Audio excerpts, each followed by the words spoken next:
अभी हम लोग पदार्थ एवं विकिरण की द्वैत प्रकृति पाठ का अगला वीडियो देख रहे हैं और इस वीडियो में हम लोग जो पिछला वीडियो जो इंट्रोडक्शन था, परिचय था, उसके कुछ पॉइंट को लेके आगे बढ़ेंगे। एक चीज़ और हम बताना चाहेंगे, ये पाठ छोटा पाठ है और आप इसे सुन के आसानी से समझ सकते हैं और अच्छे मार्क्स को प्राप्त कर सकते हैं। ध्यान से सुनिए और नोट्स इसका तैयार कर लीजिए। सबसे पहले हम लोग dual nature of matter and radiation माने पदार्थ एवं विकिरण की द्वैत प्रकृति। द्वैत प्रकृति, द्वैत का मतलब दो प्रकृति की बात हो रही है। जब यहां हम दो प्रकृति की बात कर रहे हैं तो ये जो है दो प्रकृति कौन सी है? एक है तरंग प्रकृति और दूसरा है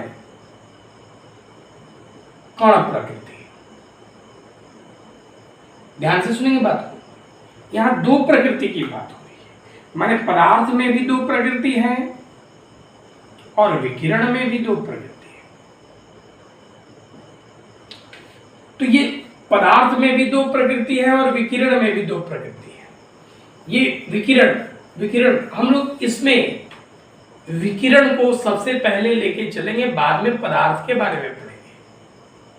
इसमें दो प्रकृति है, तरंग प्रकृति और कण प्रकृति। तो विकिरण की बात हम करते हैं। सबसे पहले हम विकिरण का अध्ययन करेंगे। जो हम विकिरण का बात कर रहे हैं उसमें आप प्रकाश को भी समझेंगे। प्रकाश भी एक प्रकार का विकिरण है। सबसे पहली बात, ये तरंग प्रकृति, इसमें बता रहा है कि ये द्वैत प्रकृति है, तरंग प्रकृति, कण प्रकृति। थोड़ा सा सोचिए इसके बारे में। प्रकाश चलता है तो फैलता है, तो जब ये फैलता है तो फैलने का मतलब तो तरंग है। तो ये तरंग, प्रकाश में तरंग का गुण है, ये हमें बुझाता है। लेकिन ये हमें समझना है कि प्रकाश में कण कहाँ है, इसके बारे में समझना है कि आखिर प्रकाश में, चूंकि ये दो प्रकृति बता रहा है, तरंग प्रकृति और कण प्रकृति, तो तरंग तो समझ में आया कि प्रकाश चला फैल गया, तरंग है। लेकिन प्रकाश में कण कहाँ है, इसकी बात को समझना है कि ये कहाँ से मालूम चलता है, इसकी व्याख्या कैसे होती है, ध्यान से समझेंगे। जैसे जब आप इसको समझते हैं तो सबसे पहले अब हम ये जाने कि आखिर इसके कण की प्रकृति के उल्लेख कहां से शुरू हुई। तो सोचना शुरू करते हैं जहां से इसका प्रारंभ हुआ। तो अभी हम इस पाठ में विकिरण या प्रकाश के अधिकतर हम कण प्रकृति का अध्ययन करेंगे। अब ध्यान रखेंगे, उसके बाद पदार्थ के बारे में भी हम लोग पढ़ेंगे। तो सबसे पहला चीज अभी हम आपको बता दें, तो सबसे पहले 1675 में न्यूटन ने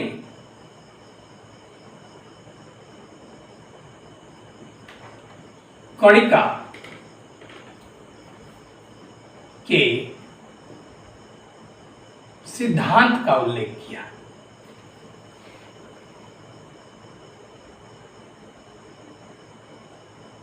प्रकाश के लिए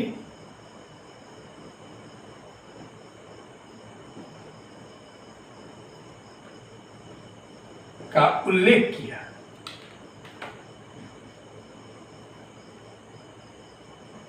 एक चीज, कणिका मतलब कण, इसका संबंध कण से है।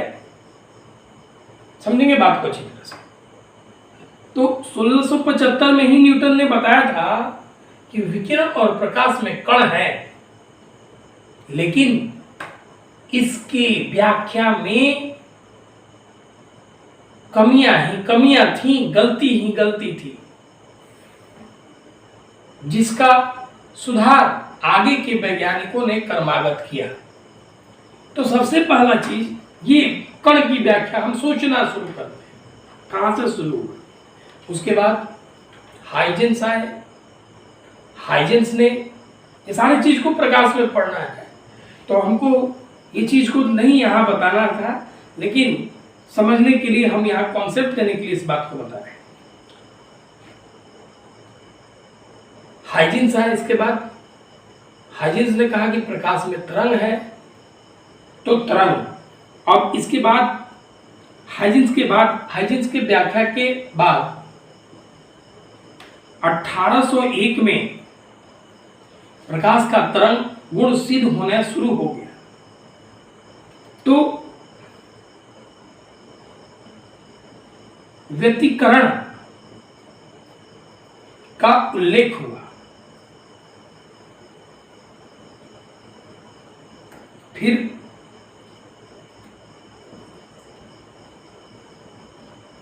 विवर्तन का उल्लेख हुआ, ध्रुवण का उल्लेख हुआ, इंटरफेरेंस, डिफ्रैक्शन, पोलराइजेशन, इसको अंग्रेजी में कहते हैं। ये तीनों प्रकाश का गुण है, लेकिन ये वो प्रकाश का गुण है जो तरंग प्रकृति की व्याख्या करता है।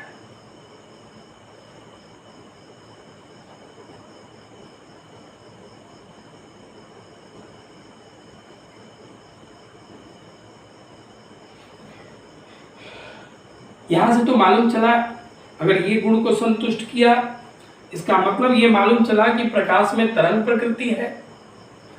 अब इसके बाद 20वीं शताब्दी के प्रारंभ में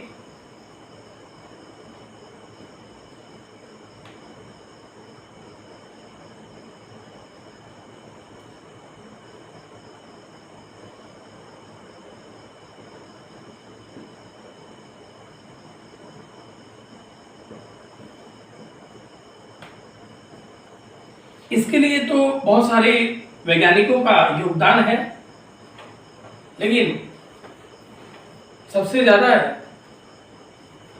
इसके श्रेय को आइंस्टीन ले जाते हैं। 20वीं शताब्दी के प्रारंभ में प्रकाश वैद्युत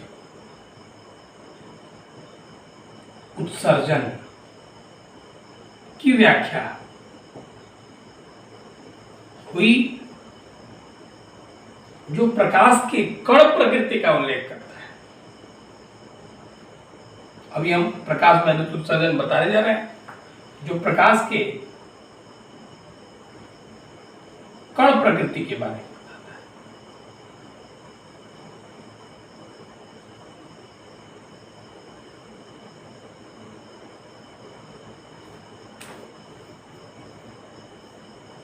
प्रकाश के कण प्रकृति से संबंधित है। अब ध्यान दें, अब आपको मालूम क्या चला कि प्रकाश के पास, यहां से मालूम ये चला कि तरंग प्रकृति है, यहां से मालूम चला कि प्रकाश के कण प्रकृति है। इसका मतलब है मालूम ये चला कि प्रकाश के पास दोनों प्रकृति है। इसको उतार लेंगे।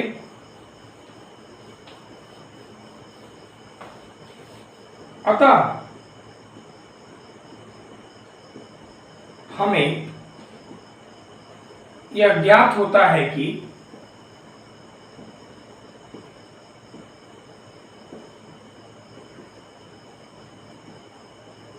प्रकाश के पास दोनों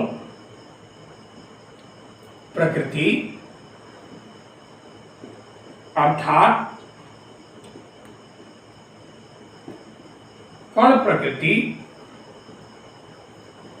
एवं तरंग प्रकृति दोनों है। इसलिए हम कह सकते हैं कि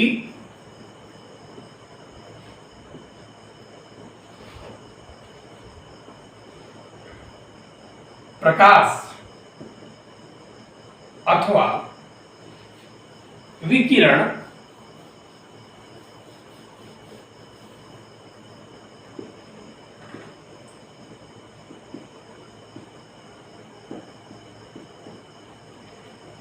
द्वैत प्रकृति का पालन करता है।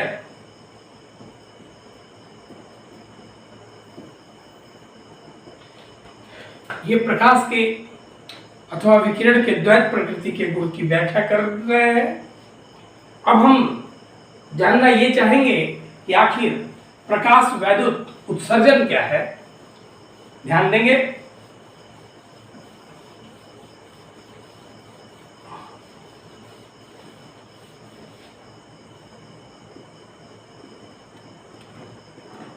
प्रकाश वैद्युत उत्सर्जन, फोटो इलेक्ट्रिक इमिशन। अब देखिए, मान लिया जाए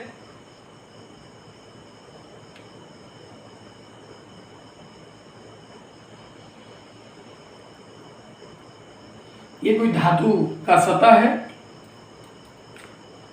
इसके सतह पर मुक्त इलेक्ट्रॉन है, इलेक्ट्रॉन आवेशित कण है ये।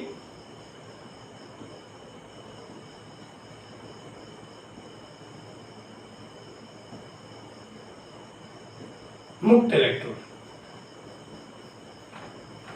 जब इस धातु के सतह पर पर्याप्त आवृत्ति का विकिरण अथवा प्रकाश आपतित होता है,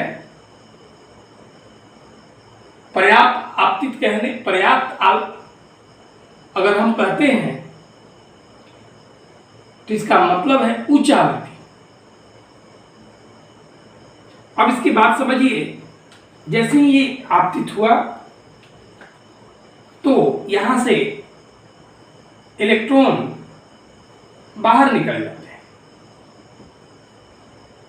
ये क्या है? पर्याप्त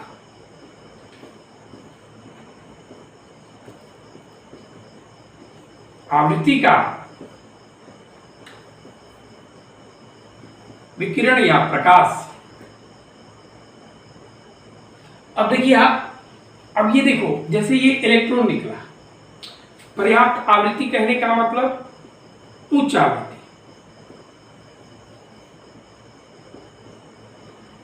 उच्च आवृत्ति आप बोल सकते हैं, उच्च आवृत्ति का विकिरण है वो। अच्छा, एक और चीज आपको मालूम है कि C बराबर न्यू लैम्डा होता है। तो न्यू का मान अगर आप निकालते हैं या लैम्डा का मान, तो लैम्डा बराबर C बाय न्यू होगा। तो आपको ये मालूम चलता है कि लैम्डा बराबर C बाय न्यू होता है।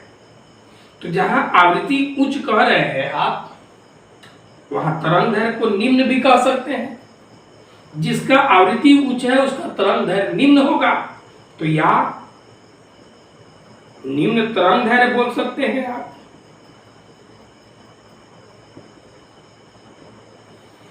तो अगर आप बोले उच्च आवृत्ति का विकिरण या निम्न तरंग दैर्घ्य का विकिरण आपतित होता है। अच्छा, एक और चीज आप E बराबर h न्यू जानते हैं आप। न्यू माने आवृत्ति।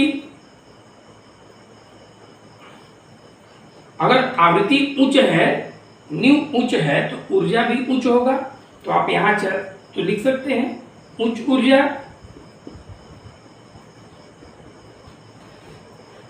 तो यहां पर अगर उच्च आवृत्ति का विकिरण या उच्च ऊर्जा का विकिरण या निम्न तरंग दैर्घ्य का विकिरण आपतित होता है और उसके आपतन से यदि इलेक्ट्रॉन धातु के सतह से बाहर निकल जाते हैं, तो इसी प्रक्रिया को हम प्रकाश वैद्युत उत्सर्जन कहते हैं। यहां हुआ क्या कि यहां विकिरण आपतित हुई, और जो विकिरण आपतित हुई विकिरण के आपतन से इलेक्ट्रॉन बाहर निकल गए। तो जब ये इलेक्ट्रॉन बाहर निकल गए तो इलेक्ट्रॉन आखिर है क्या? तो कण है। तो अगर ये कण बाहर निकल गए अगर, तो कण को निकालने के लिए कण चाहिए। अगर यहां कण बाहर निकल रहे हैं तो इसका मतलब है कि इसमें भी कोई कण होगा। ध्यान रखिए आप। तो इसका मतलब है कि विकिरण में निश्चित तौर से कोई कण उपस्थित है।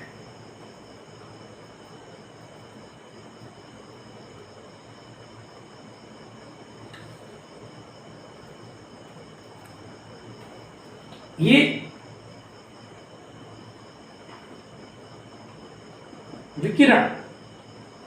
विकिरण में निश्चित रूप से, यहां आपको समझ में आता है, कोई कण उपस्थित होंगे जिसे हम ऊर्जा कण, इसको कण को हम ऊर्जा कण या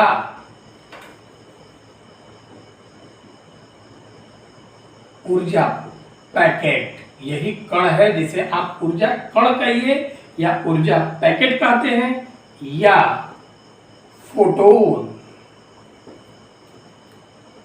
या क्वांटा कहा जाता है। इसी कण को आप फोटोन कहिए, ऊर्जा पैकेट कहिए या क्वांटा कहिए, इसी कण को कहा जाता है। तो इसका मतलब यह है कि जो विकिरण हमारे पास आ रही है उसमें ऊर्जा के पैकेट है जिसको आप ऊर्जा कण कह सकते हैं। यही कण जब सतह से टकराता है तो ये इलेक्ट्रॉन इससे ऊर्जा ग्रहण करके बाहर निकल जाते हैं। इस प्रक्रिया को हम प्रकाश वैद्युत उत्सर्जन कहते हैं। इससे पता चला कि इसमें कोई कण उपस्थित है। अब देखिए, अभी हम लोग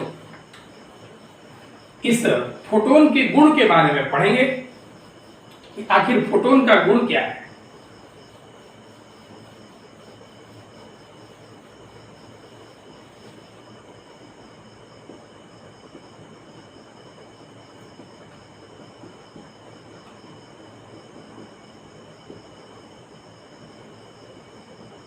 सबसे पहला पॉइंट, ये ऊर्जा कण या ऊर्जा पैकेट है। दूसरा पॉइंट, ये सीधे रेखा में गति करते हैं।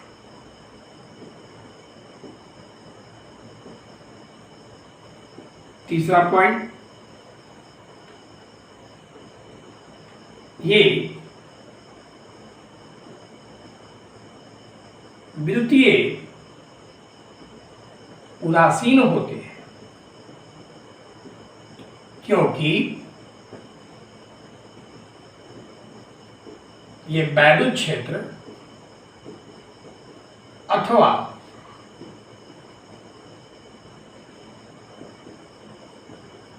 चुंबकीय क्षेत्र से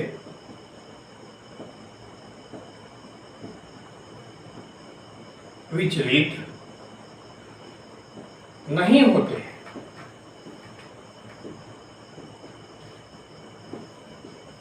चौथा पॉइंट, ये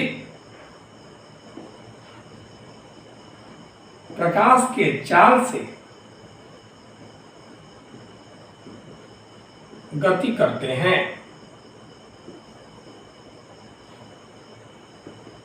पांचवा पॉइंट,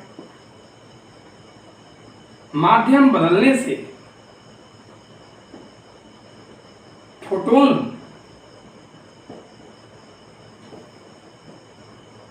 के चाल परिवर्तित हो जाते हैं क्योंकि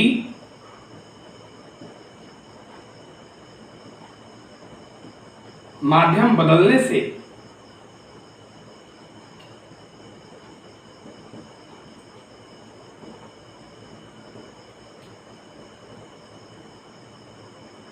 तरंग दैर्घ्य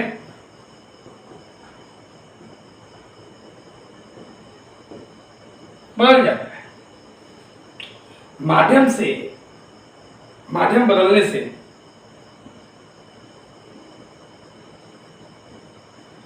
बदलने से फोटोन के चाल बदल जाते हैं, क्योंकि माध्यम बदलने से तरंग दैर्घ्य बदल जाता है। ये आप याद रखेंगे, बहुत इंपॉर्टेंट ऑब्जेक्टिव भी है। माध्यम बदलने से तरंग दैर्घ्य बदल जाता है, जिसके कारण प्रकाश का या फोटोन का चाल भी बदल जाता है। ये आप ध्यान देंगे।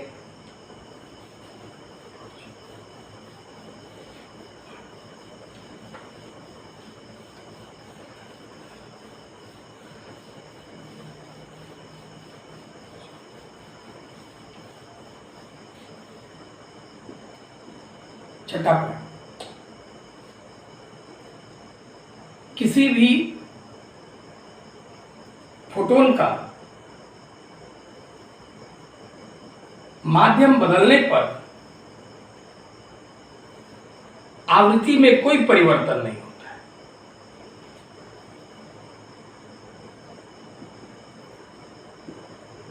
माध्यम बदलने से फोटोन के आवृत्ति मतलब न्यू में कोई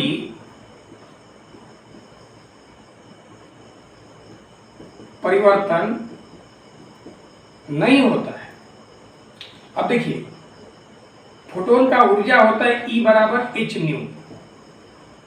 आपको ये मालूम है कि न्यू का मतलब आवृत्ति, आवृत्ति बदलता नहीं है,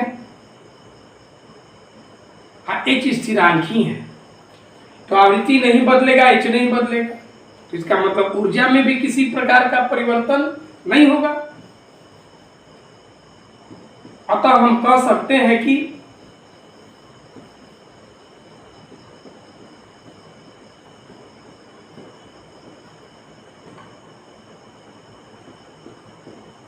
फोटोन का ऊर्जा निश्चित होता है। फोटोन की ऊर्जा में कोई परिवर्तन नहीं होता है, यह आप बोल सकते हैं।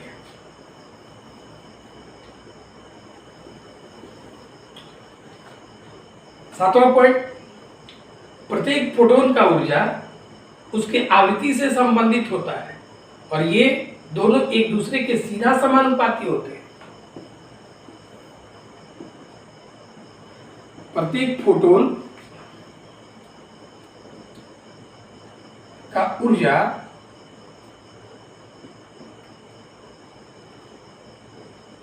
उसके आवृत्ति से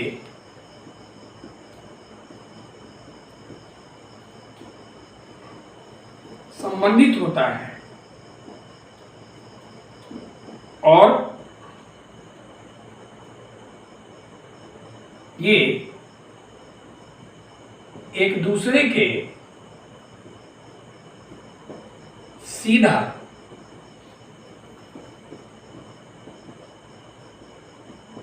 समानुपाती होते हैं। ध्यान देंगे, मतलब ई समानुपाती न्यू। जब आप न्यू हटाएंगे तो एक स्थिरांक लगेगा h, जहां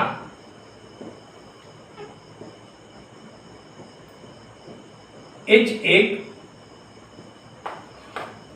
समानुपाती स्थिरांक है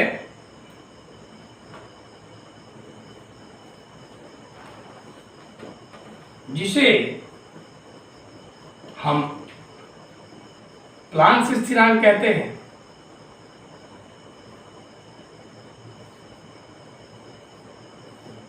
और आप जान लें h का मान 6.63 गुना 10 का पावर -34 जूल सेकेंड होता है। ये प्लांक्स स्थिरांक का मान है और इन्होंने कहा क्या कि फोटोन का ऊर्जा निकालना हो तो वो E बराबर एच न्यू से आप ऊर्जा ज्ञात करेंगे। और एक चीज आपको मालूम है,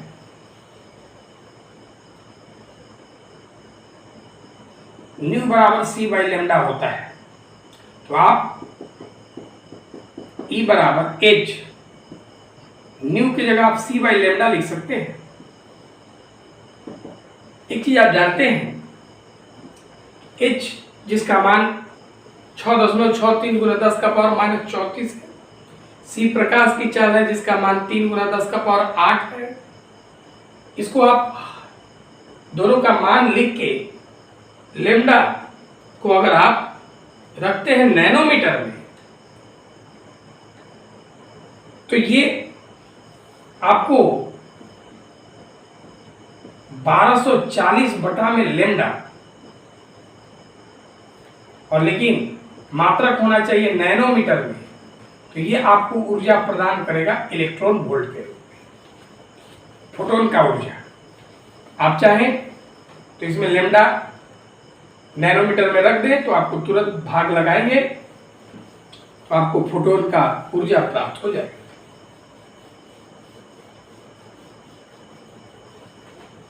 ये 8वां पॉइंट। जैसे इलेक्ट्रॉन वोल्ट यहां मालूम चलता है, फोटोन के ऊर्जा का माप इलेक्ट्रॉन वोल्ट में किया जाता है।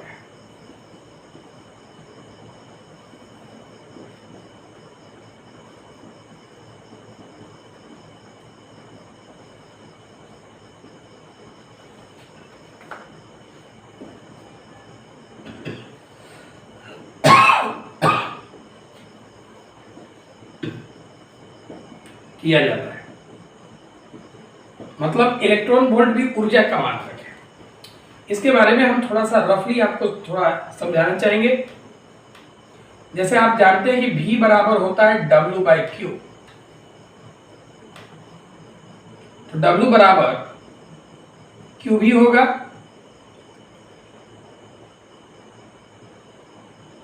मात्रक तुलना करते हैं। W माने कार्य, कार्य का मात्रक जूल,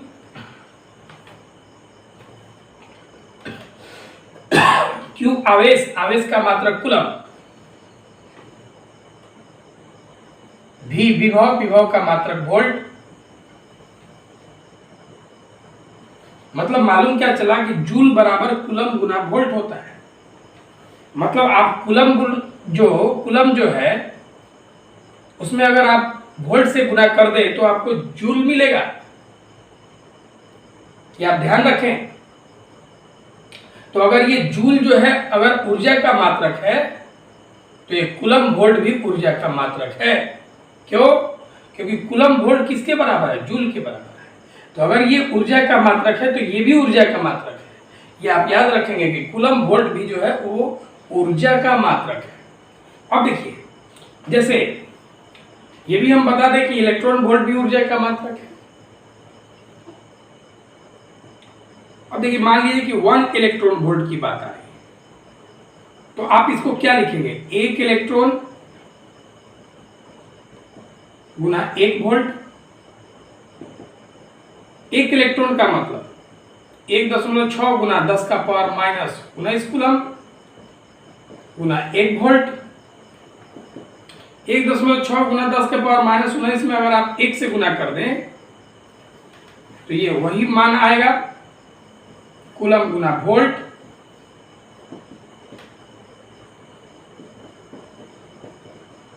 कूलम गुना वोल्ट की जगह आप क्या लिख सकते हैं? जूल।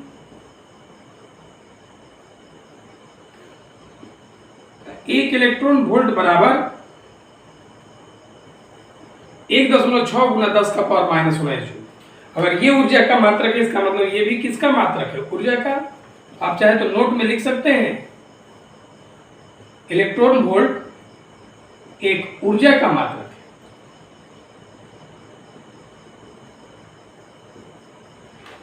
ये ऊर्जा का मात्रक है, ये आपको याद रखना है। और 1 इलेक्ट्रॉन वोल्ट बराबर 1.6 गुना 10 का पावर माइनस 19 जूल होता है। कर लेंगे इसको।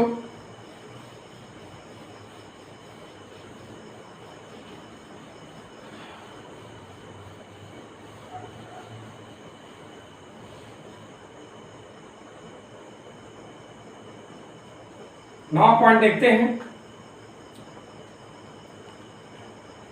फोटोन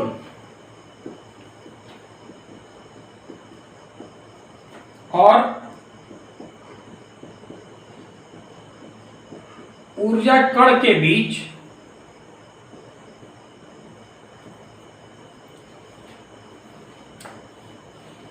का संघट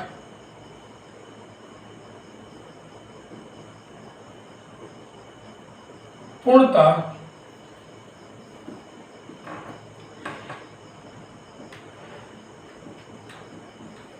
प्रत्यास्थ होता है। पूर्णतः प्रत्यास्थ होता है मतलब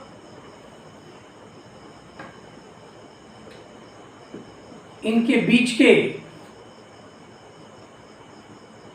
संघट में कुल गतिज ऊर्जा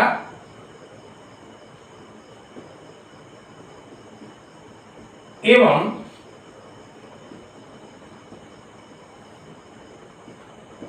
कुल संवेग संरक्षित होता है। मतलब संघट से या प्रारंभ का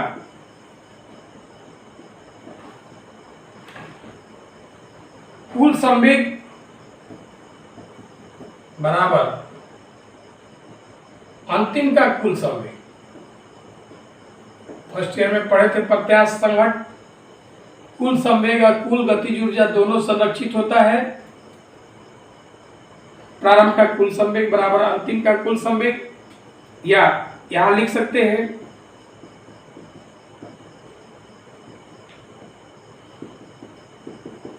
प्रारंभ का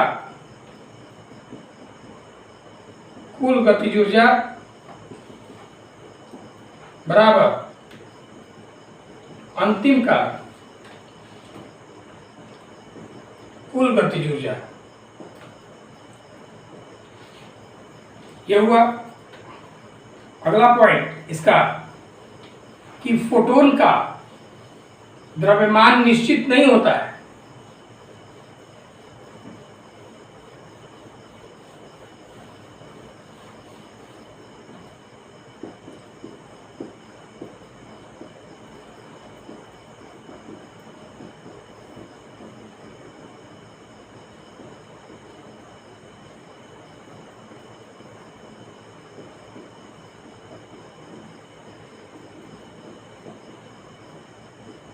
निश्चित या परिभाषित नहीं है, परंतु फोटोन का द्रव्यमान निश्चित या परिभाषित नहीं है।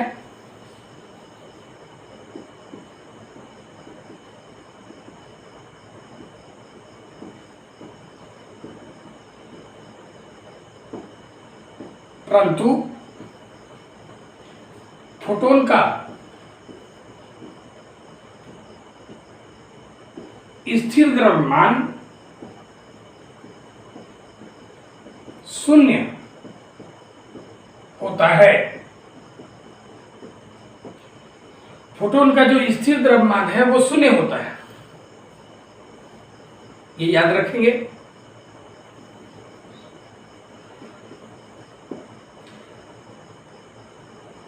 जितने भी फोटोन होते हैं उनके संवेग निश्चित होते हैं।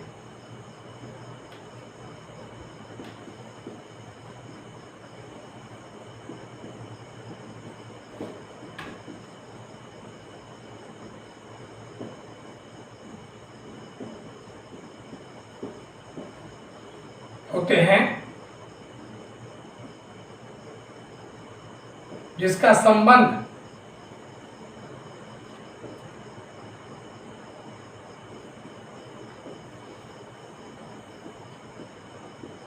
निम्न रूप से है,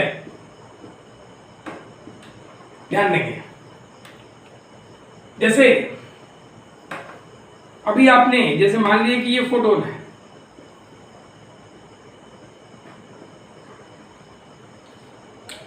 इस फोटोन का ऊर्जा प्राप्त करने के लिए अभी आपने सूत्र लिखा E बराबर एच न्यू।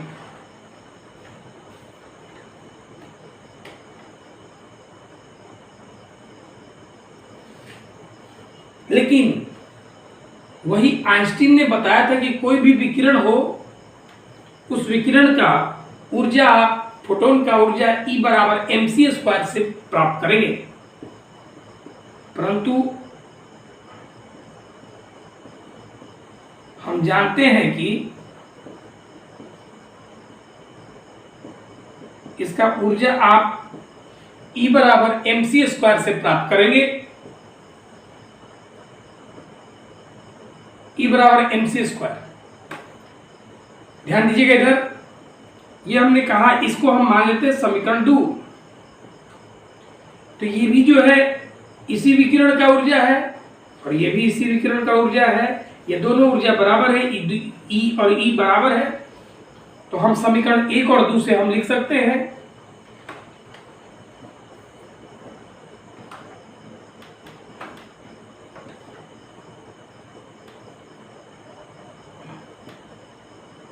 mc² बराबर h न्यू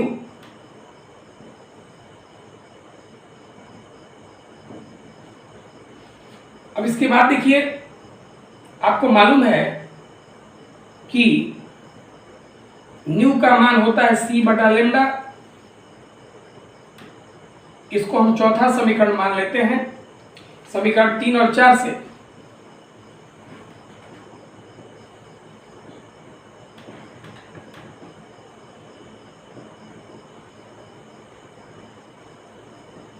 mc² बराबर h, न्यू की जगह c बाई लेमडा लिख लीजिए, एक c से एक c कट जाएगा। m इंटू सी बराबर h बाई लेमडा।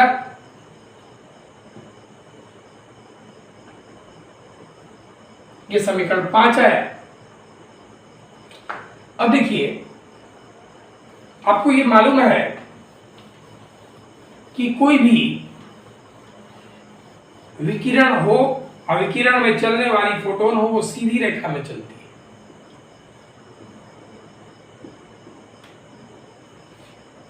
तो जब ये सीधी रेखा में चलती है तो इसमें दूरी और विस्थापन दोनों बराबर है।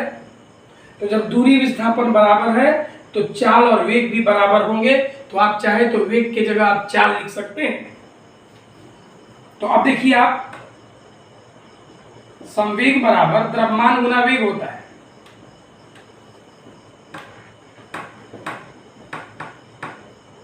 और आप चाहे तो वेग की जगह आप चाल लिख सकते हैं। संवेग p है, द्रव्यमान हम इसका m मान लेते हैं, और ये प्रकाश के चाल से चलता है, अभी हमने पढ़ा था। और इस चाल की जगह आप c लिख सकते हैं, m इंटू सी। इसको हम मान लेते हैं समीकरण 6। तो 5 और 6 से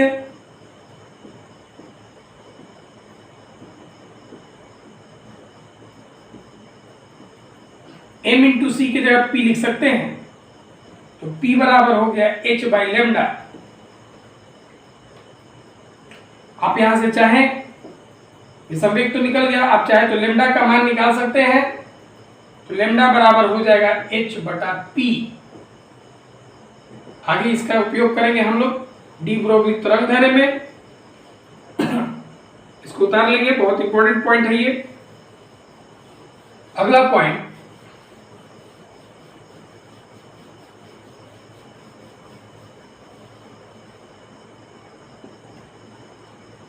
जो 12वां पॉइंट है, तीव्रता को यदि आप बढ़ाते हैं तो उसमें फोटोन की संख्या बढ़ जाती है, लेकिन ऊर्जा में कोई परिवर्तन नहीं होता है। जब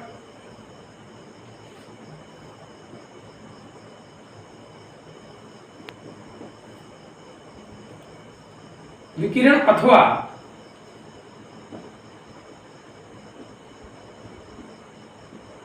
प्रकाश के तीव्रता को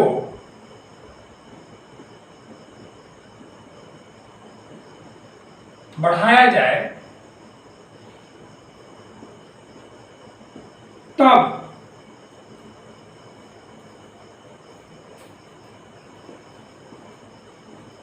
फोटोन की संख्या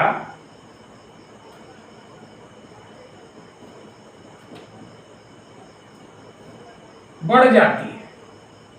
फोटोन की जो संख्या है वो बढ़ जाती है, परंतु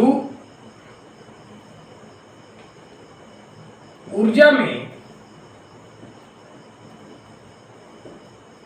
कोई परिवर्तन नहीं होता है।